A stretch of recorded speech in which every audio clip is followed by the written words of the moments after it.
একটা সময় ছিল এক কাপ চা মানেই 2-3 চামচ চিনি, অতিথি আপ্যায়ন মানেই মিষ্টির পাহাড়।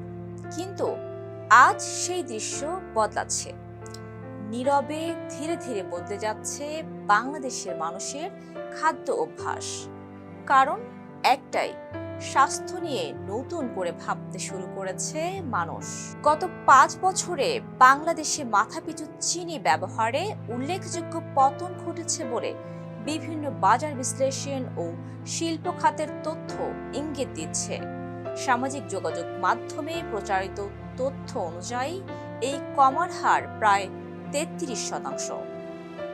যদিও এই নির্দিষ্ট সংখ্যাটি স্বাধীনভাবে যাচাই করা প্রয়োজন, তবে স্বাস্থ্য সচেতনতা বৃদ্ধি, ডায়াবেটিসের ঝুঁকি সম্পর্কে মানুষের উপলব্ধি এবং চিনির দাম বৃদ্ধিকে এর প্রধান কারণ হিসেবে দেখা হচ্ছে। গবেষণা বলছে বাংলাদেশে ডায়াবেটিস একটি দ্রুত বিস্তারমান অসংক্রামক রোগ। তবে উদ্বেগের বিষয় হলো ডায়াবেটিসে আক্রান্ত অনেক মানুষই প্রথম দিকে জানতেন না যে তারা এই রোগে ভুগছেন।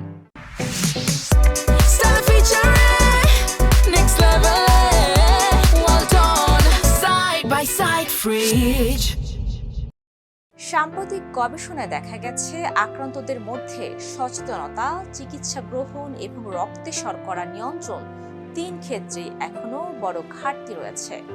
বিশেষজ্ঞদের মতে অতিরিক্ত চিনি শুধু ডায়াবেটিস নয়, স্থূলতা, হৃদরোগ, উচ্চ রক্তচাপ এবং ফ্যাটি লিভারের ঝুঁকিও বাড়ায়। তাই চিনি কমানো মানে শুধু একটি খাদ্য অভ্যাস বদলানো নয়, বরং ভবিষ্যৎ প্রজন্মকে দীর্ঘমেয়াদী অসুস্থতার ঝুঁকি থেকে রক্ষা করার একটি গুরুত্বপূর্ণ পদক্ষেপ। হয়তো 1 কাপ চায়ে আজ 1 চামচ চিনি কম পড়ছে, কিন্তু সেই 1 চামচ কমানোর যোগই করছে সুস্থ জীবনের নতুন সম্ভাবনা। কারণ মিষ্টির আসল স্বাদ শুধু চিনিতে নয়, সুস্থভাবে বেঁচে থাকার মধ্যে লুকিয়ে আছে। সাইমা রূপা, ফেস দ্য পিপল।